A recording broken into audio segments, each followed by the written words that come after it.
And some of you aren't, but every June I disappear from the Rotary meeting between the 13th and 16th. And I'm going to tell you why. I volunteered to US Open, or at least I have for the last 8 US Opens. One of my best friends in the whole world is a guy named Jack, believe it or not. A pair of Jacks. It's hard to beat a pair of Jacks. It is. That's a winner. And, Jack is a salesman. He sells pumps.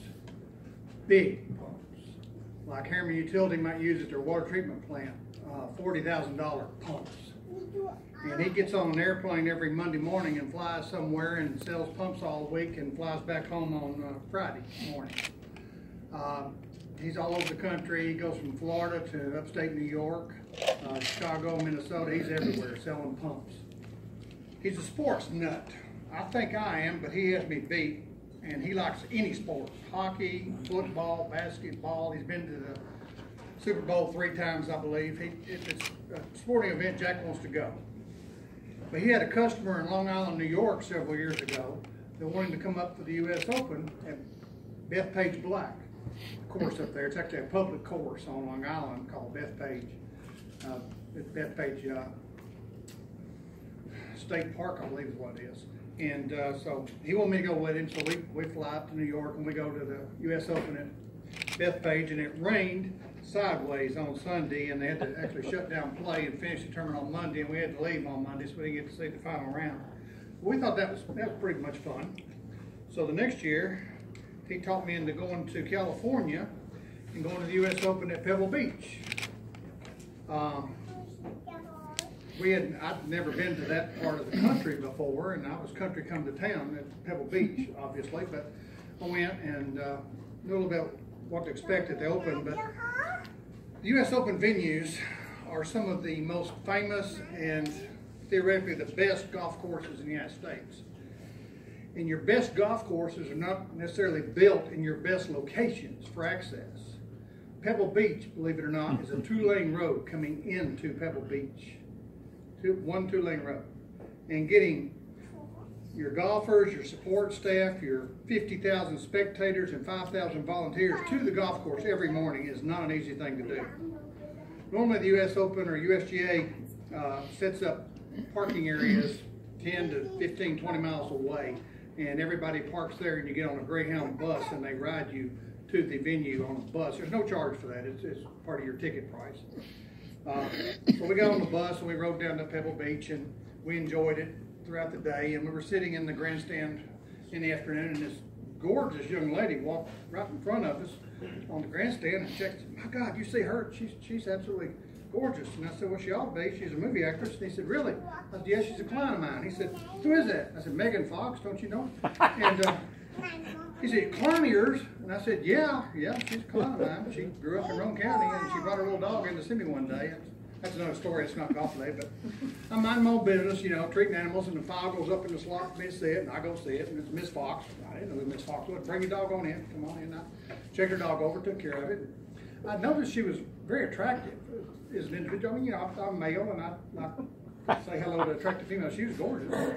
Had this big outline tattoo of Marilyn Monroe on her forearm. I thought, now what is a gorgeous woman like this doing with a tattoo of Marilyn Monroe on her arm? I didn't think anything else about it, so I finished up with her dog, told her what to do, and sent her on out the door. I noticed my staff was all kind of snickering under their breath. And I didn't know, what they were snickering about. They took me aside after she left and said, you knew who that was, don't you? I said, yeah, that was Miss Fox. And they said, it was Megan Fox. I said, so? Well, she was starred in Transformers. I said, what's Transformers? I hadn't seen the movie. I didn't know who it was, but I knew that she was a real attractive young lady. Well, I recognized her at Pebble Beach, obviously. She walked right in front of me. I kept looking for Clint Eastwood. He lives in Carmel.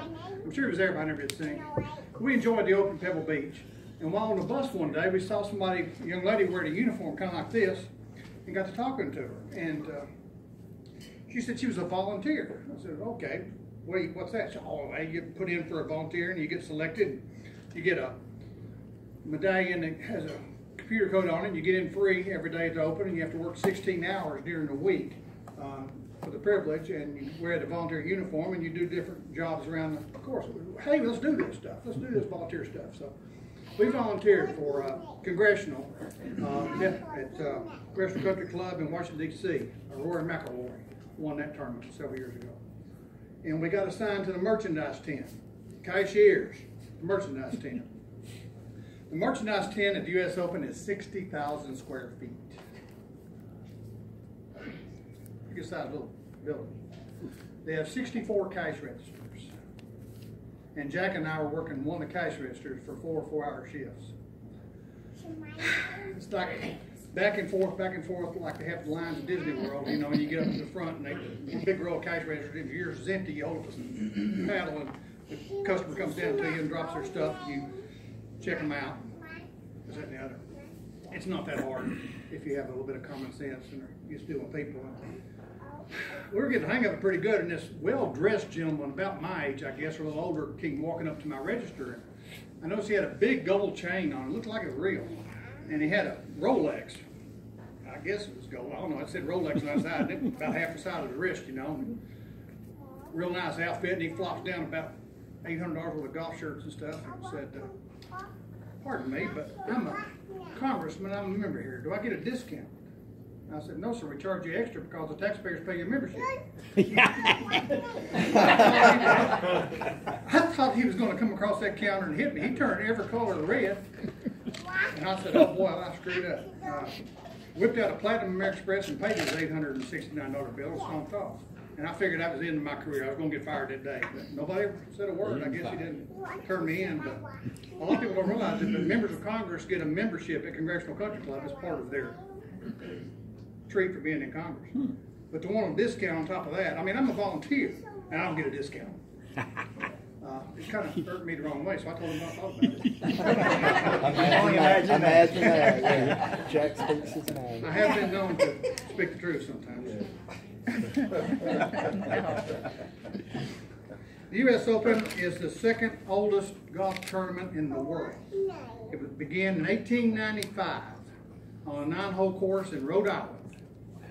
They played 36 holes. They went around the course 4 times over 2 days, and it was won by Horace Rawlins from Britain. Won the first U.S. Open in 1895. The only tournament that's older than the U.S. Open is the British Open. The British Open started in 1860.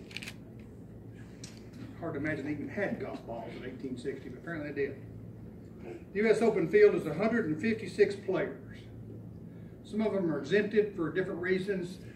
If you win the U.S. Open, you're exempted for 10 years, you're automatically in. If you win the